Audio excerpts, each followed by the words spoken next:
Greetings everyone and welcome back to 365 Days of Prog. Today we're gonna be reviewing the album Collage by the band Orme. Hi, my name's Naomi.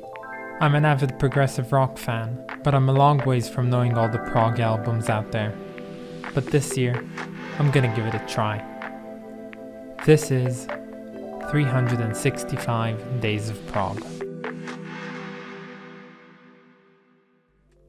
So here's the funny thing, I want to tell you all that today's album will be the last Italian prog album that we'll listen to this year, but the thing is, it's not really true, seeing as tomorrow's album technically falls into the category of Italian prog. But I guess what you would consider as the traditional RPI, this would be the last RPI album we're listening to this year, so yes, big hype for this one. It's a great album, and let's get right into it with some of my favorite bits from this album.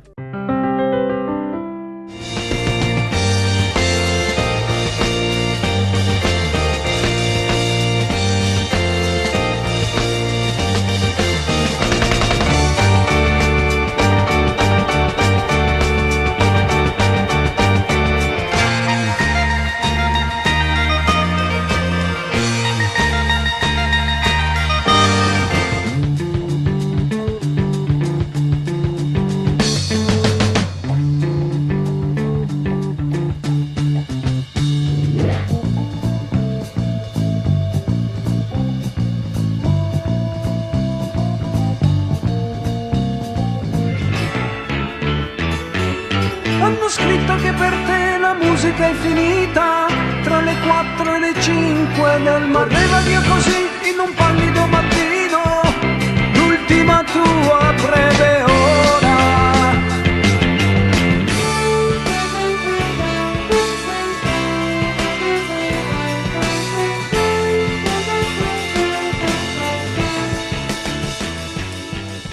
So yes, today we're gonna talk about Orme for the second time this year, and of course for one final time. Last time that I reviewed this band, we've taken a look at Felona e Sorona from 1973, considered to be their masterpiece, and if you might remember, I liked that album, but I didn't find it to be the unequivocal magnum opus that everyone makes it out to be, but instead I think that it's a pretty nice album. But while Felona e Sorona saw the band knees deep into progressive rock, today's album is mostly seeing them dipping their toes into this new type of music. Now, just as a reminder, Orme released their debut album in 1969 called Ad Galoriam, and this album is not what you might call progressive rock in today's standards, but instead it was more inspired by the beat movement as well as just being psychedelic all around. But when the band came back with their 1971 second studio album called Collage, they were definitely already getting into this new and upcoming type of music called progressive rock. Well, at least it wasn't called that back then, but people knew what we were talking about. And well, the interesting question here is, how did they go from making Ad Galoriam very psychedelic in '69 to creating this album? And well, you can find this missing link in the singles released in 1970 by the band, which featured them going away from the psychedelic rock and more into the progressive rock. Now, I'll try and say the names of this, but I'll probably fail, so the singles are called Il Profumo delle Viole and Il Ricorde dei Belli. I think that's how you say it. And well, when Collage hit the shelves in '71 in Italy, people were going crazy over it, and it actually got to the top 10 album charts at the time in Italy. And well, when they followed it up with 1972 Un Meo di Pesa, that album also managed to actually get to the top of the Italian charts, a trend which would continue onwards with 1973's Felona e Sorona, which would not only chart in Italy but instead would chart around Europe as well. But when viewing the beginning of it all, we have to talk about Collage,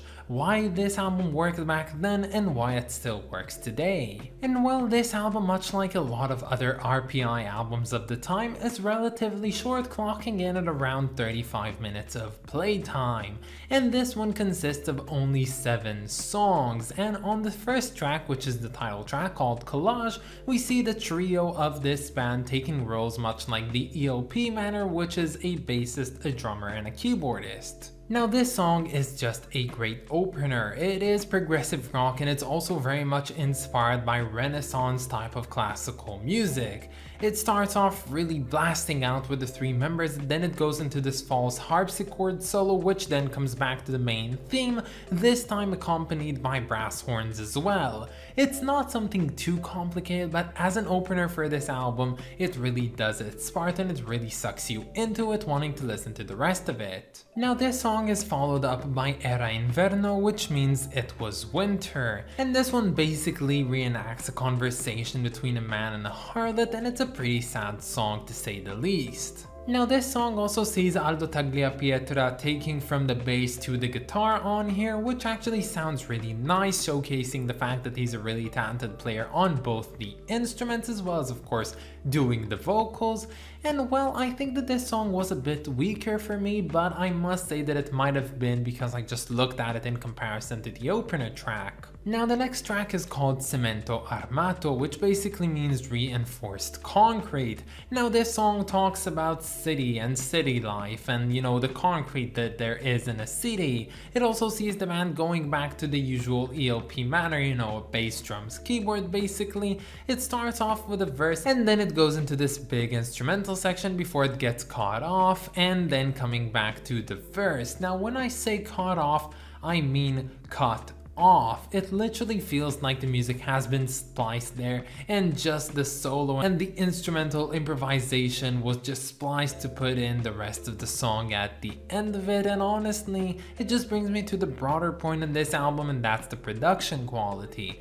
Yes, it's not as bad as like The Fountain Something by Kyrie Allison or maybe by Ferryport by Wigwam, but in a different sense, the production on here just feels slightly off in many ways and like it could have been better, but they just didn't really try and do so, and that's pretty unfortunate for this album. Now yeah, coming back to this album with the fourth track called Sguardo verso il cielo, which basically means glance towards the sky. This one is the only single released from this album, and from what I could gather, it is definitely the most popular track from the album, at least by the popular masses.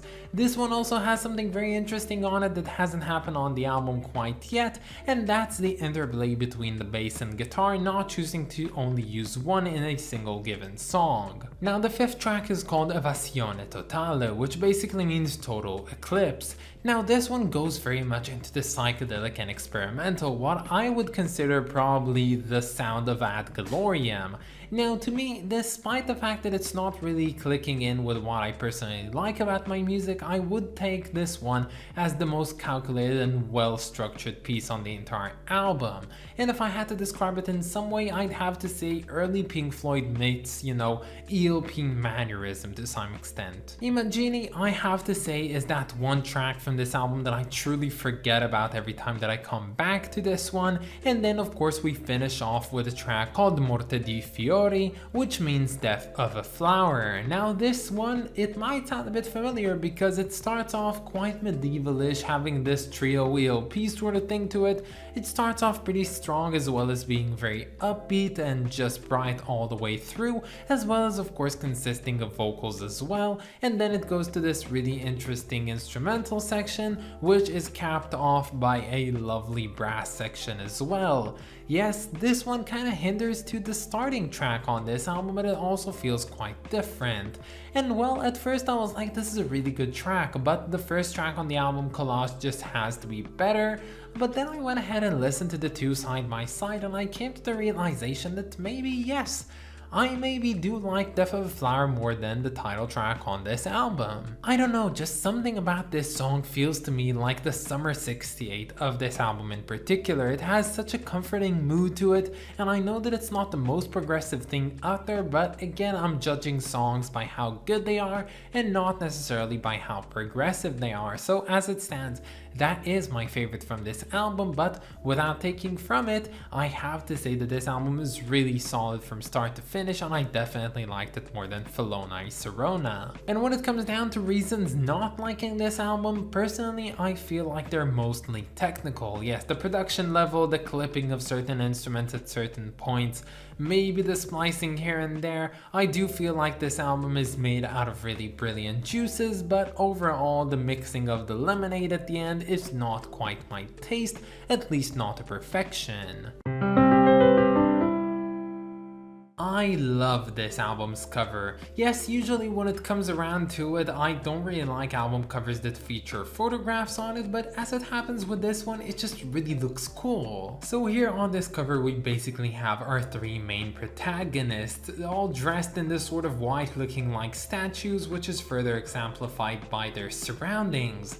Firstly, we have Tony in the far left of the cover, and he just looks very proud of himself for some reason. Then we have Aldo with his Christian-like figure holding this very cross-like thing in his hand, and he looks just kind of blissful in a way. And lastly, we have Michi just looking at the camera, sort of doing a staring competition with it, and I really don't get why that is. Everything about this cover just feels so ambiguous. You don't quite know what they're feeling and what they're thinking, and how could they have made this picture really happen in the first place. But the fact of the matter is, it happened, it was photographed, and it's this album's cover, and for what it's worth, I really like it. So yeah, personally, I think that this one is a really good album, and if I had to give it a rating, which I will, I'd give it a very high 8 out of 10. But yeah, that's about it, guys. I hope that you enjoyed this video, and stay tuned for tomorrow because we're gonna be listening to Wake Up by Pope Francis. This is not an alias,